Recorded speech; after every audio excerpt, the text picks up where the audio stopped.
안녕하세요. 김병감입니다. 댓글 리스트 작업을 예시로 팩토리 패턴과 데이터 응립, 리에이트 렌더링에 대해서 한번 알아보겠습니다. 이번에 예시로 들어드릴 내역은 댓글 리스트 작업을 했던 여러 가지 상황에 대해서 예시를 들면서 이야기해 보려고 합니다. 프로젝트를 설계를 할 때 서버에서는 제가 학습하고 연습을 따로따로 나눴고요. 여기에 커멘트는 하나로 합친 형태로 구성을 했습니다. 이걸 내놓은 API는 따로따로 내놨고요. 클라이언트는 이 API만 보고서는 데이터베이스 구조를 이런 식으로 합쳤다고 예측하지 못할 겁니다. 이런 식으로 데이터베이스 구조와 API는 따로따로 내놔서 구조를 은닉한 상황이고요. 서버의 구조는 이렇게 되고 클라이언트는 UI에 따라서 이제 나눠줘야죠. 이 학습의 댓글 리스트라든지 연습의 댓글 리스트라든지 요거는 보여주는 게 똑같으면 클라이언트에서는 똑같은 그룹으로 묶을 수가 있습니다. 그렇기 때문에 클라이언트는 코멘트 리스트를 어떻게 설계했냐? 이런 형식의 UI라면은 똑같이 묶어버린 겁니다. 그렇게 해서 만든 모듈이 코멘트 리스트라는 컴포넌트 모듈이었고요. 컴포넌트 리스트 모듈은 지금 보고 있는 이런 형식이고요. 이렇게 보여지는 모습은 하나인데 서버를 호출하는 API만 싹싹 달라지고 있는데요. 이렇게 될 때 활용할 수 있는 패턴은 팩토리 패턴입니다. 팩토리 패턴의 가장 대표적인 예시가 결제 시 신용카드로 결제하냐, 어떤 걸로 결제하냐 이런 식으로 할 수도 있고요.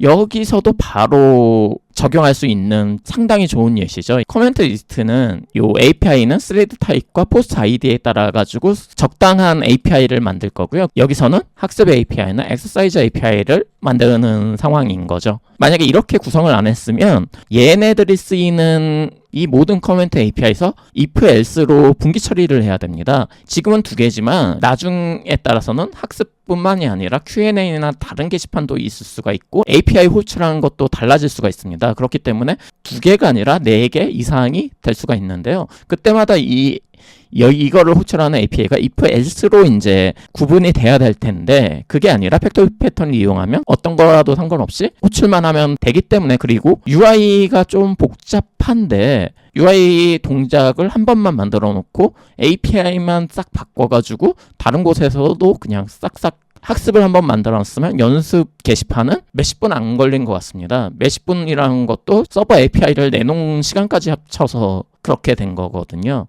동작은 뭐 기본적인 동작과는 같습니다. 그런데 약간은 조금 제가 다르게 한 거는 요 코드를 입력하는 게 많다 보니까 제가 일반적인 텍스트가 아니라 제가 만든 커스텀 텍스트를 입력하게 했고요. 이게 조금 일반적인 텍스트랑 용법이 좀 틀립니다. 노션 비슷한 류로 구현을 했기 때문에 나중에 한번 얘기해 드릴 수는 있는데 이런 커스텀 에디터를 구현하는 방법은 두 가지가 있거든요.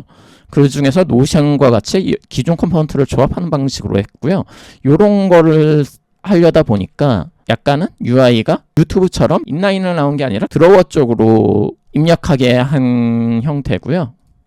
그리고 지금 서버에 있는 데이터를 그대로 쓴 게 아닙니다. UI 처리를 하기 위해서 그러니까 지금 UI가 지금 열린 상태로 있죠. 열린 상태로 있고 뭐 이것도 열림 상태로 있었을 때 뭐 당연한 동작일 수는 있는데 이걸 삭제하거나 이렇게 해도 리프레시가 커스텀으로 내게 영향을 안 받고 삭제면 삭제했다고 여기서 바로 이쪽이 삭제가 되고요. 뭐 당연한 동작인데 요 화면 갱신이 그 리프레시나 이런 동작을 사용자가 어색함 없이 동작하게 하도록 하려고 하는 거고요. 이걸 만약에 데이터를 다시 불러온다든지 이렇게 했으면 이게 리프레시가 되면서 UI가 기존 게 해치게 됐을 겁니다. 그렇기 때문에 리스트 같은 거를 받아올 때 바로 사용하지 않고 요런 걸 만들었어요. 커멘트 인포가 서버에서 받아오는 데이터라면 이 데이터에 추가해서 리플라이 패널을 보여주냐 마냐, 리플라이 패널을 다시 새로 고침하냐 마냐 요런 변수들을 추가를 해서 받아온 데이터에 제가 이런 변수들을 추가를 해가지고 UI 커멘트 인포라는 거를 다시 생성을 해서 리스트를 구성한 내역이고요. 즉 서버에 있는 데이터를 그대로 사용하지 않고 한 번은 컨버팅을 해준 사항입니다. 새로 고침의 깔끔함을 위해서요. 이런 식으로 했을 때 뭐 새로 고침을 할 때 이런 깔끔함을 위해서 심심하니까 뭐 이런 스크린샷 같은 걸 올려두면 이런 식으로 수정이 되게 요것도 어찌 보면은 커멘트 리스트에서 데이터를 변형해서 이 내부적으로 쓴 거죠. 데이터 응립 개념을 이렇게 사용하면 되는 거고요. 제가 그리고 드로워를 커스텀으로 만들었어요. 머티리얼 UI 드로워를 쓰려고 그러니까 좀 충돌이 나가지고 새로 만들어야 되긴 했었는데요. 리액트에서는 드로우를 할 때 요 키가 드로워의 기준이 됩니다. 예를 들어서 요런 키가 바뀌면 이게 리드로우가 돼요. 요런 거를 좀 알아두셔야 되고요. 그렇기 때문에 인풋 드로우 코드를 보면 커스텀 에디터거든요. 그런데 키 텍스트 에디터를 하나 걸어놨을 거예요. 이 키 텍스트 에디터를 걸어놓은 이유가 0부터 시작해가지고 그냥 플러스로 증가시키는 건데 키값을 안 걸면 커스텀 에디터다 보니까 RF 걸고 예를 들어서 글을 생성을 해가지고 그 서버에 보내고 여기가 잔재가 남아있을 거잖아요. 그때 디크립션 커멘트만 해서 수정되는 게 아니라 이거를 리드로우를 해야지 이 컴포넌트가 새로 생성돼요. 그런 것 때문에 키를 걸어놔서 다시 생성하고 있다. 요런 걸 알고 계시면 좋을 거고요. 참고로 제가 아까 전에 하려다 말았던 게 드로워에서 애니메이션 있죠. 애니메이션 하는 기법이 지금 setTimeout 이런 식으로 건 이유가 프로퍼티만 넌이나 프로퍼티만 싹싹 변경을 하면 애니메이션이 안 먹힙니다. 안 먹히는 이유는 먼저 애니메이션은 보여진 다음에 이동을 하는 거거든요. 그렇기 때문에 취소를 한다? 그렇게 되면 CSS를 변경해서 내어가는 애니메이션을 걸어요. 이 애니메이션을 끝났을 때야 onClose 프로퍼티를 호출을 해줘야 이제 순서가 제대로 실행되는 거라서 setTimeout onClose나 updated 이벤트를 걸어줘서 애니메이션이 끝난 다음에야 클로즈 이벤트를 호출하고 있죠. 여기서 하고 싶었던 말은 애니메이션을 할 때 바로바로 디스플레이 쪽에서 속성만 변경해주면 애니메이션 걸리진 않을 거다. 그 걸리지 않는 이유는 애니메이션 할 때 미리 비지블이 돼야 된다. 요 정도가 좀 애니메이션의 주의사항일 거고요. 여기 설계를 보시면 댓글 리스트가 있고요. 드로우나 메뉴는 한 개면 되죠. 그렇죠? 그렇기 때문에 댓글 리스트에서 한 개만 세팅을 했습니다. 그리고 이 댓글 리스트에서 이 드로우 쪽으로 통지를 할 때는 두 가지 전략이 있을 수 있어요. 자식 컴포넌트에서 부모를 통지하는 방법과 아니면 여기서 RDF를 넘겨서 참조 컴포넌트를 넘겨가지고 여기서 호출하는 방법이 있을 수가 있죠. 여기서는 자식에서 부모로 리퀘스트하는 방식을 쓴 거고요.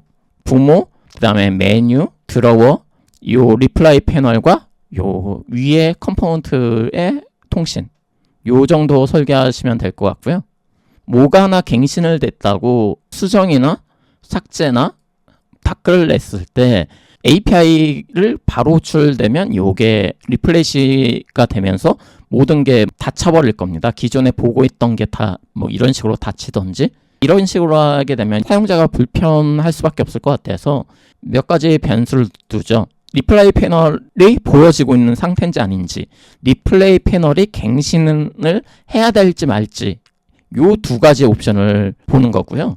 예를 들어서 접혀져 있는 상태에서 내가 새 댓글을 달았다 했으면 자동으로 펼쳐지면서 요 내 댓글이 표시가 되거든요. 마지막에 통신 과정을 보시면 댓글을 누르면 드로우가 떠야 되죠.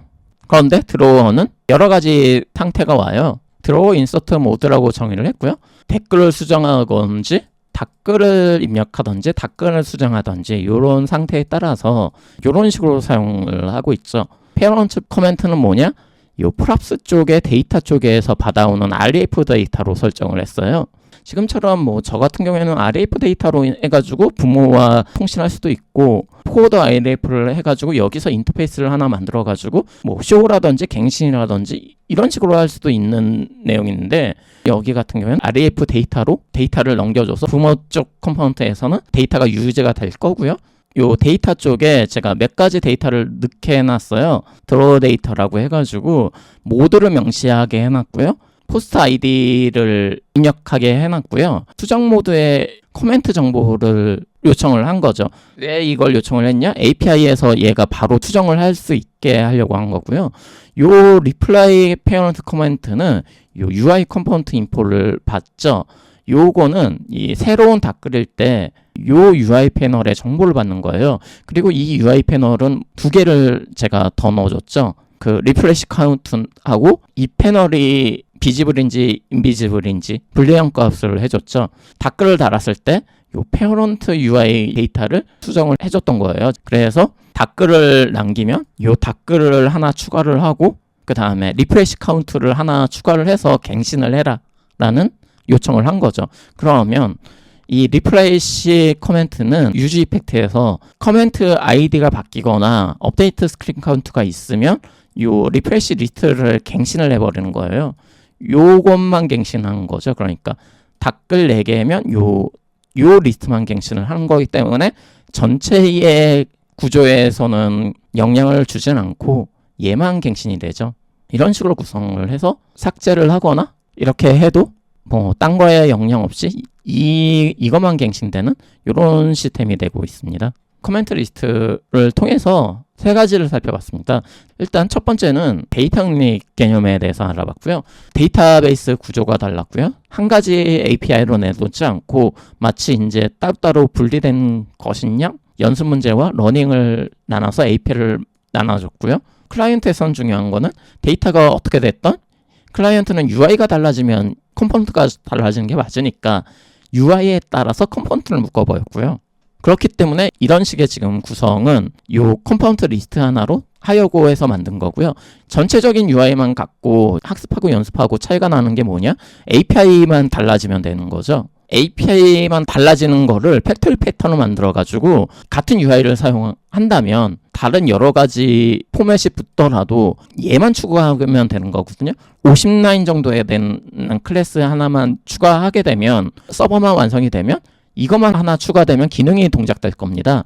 이거 추가하는데 빠르면 5분, 10분이면 될 수도 있는 내역이 있죠. UI 구성만 바뀌지 않고 API 호출만 된다면 이렇게 할 수 있도록 팩토리 패턴을 묶어놨고요. 이렇게 팩토리 패턴을 묶어놓은 장점 뭐냐? 추가하기 쉽다.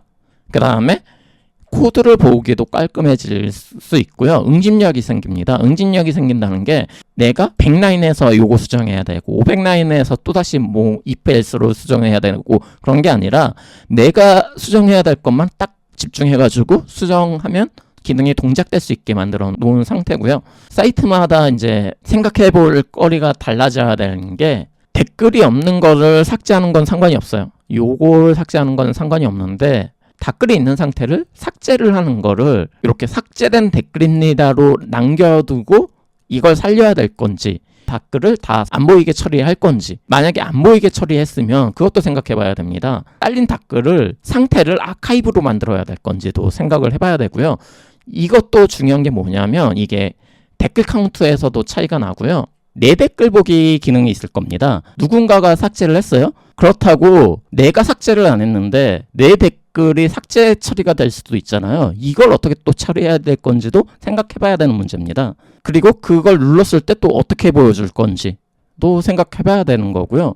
그게 사이트 정책에 따라 달라져요. 이게 어떤 사이트는 댓글이 달렸을 때 요거를 삭제 못하게 막는 사이트도 있고요. 이게 삭제되면 이 딸린 거를 삭제 처리하는 곳도 있고요. 지금처럼 삭제된 댓글입니다로 처리하는 곳도 있고요. 이런 거를 생각해 보시는 게 좋습니다. 감사합니다.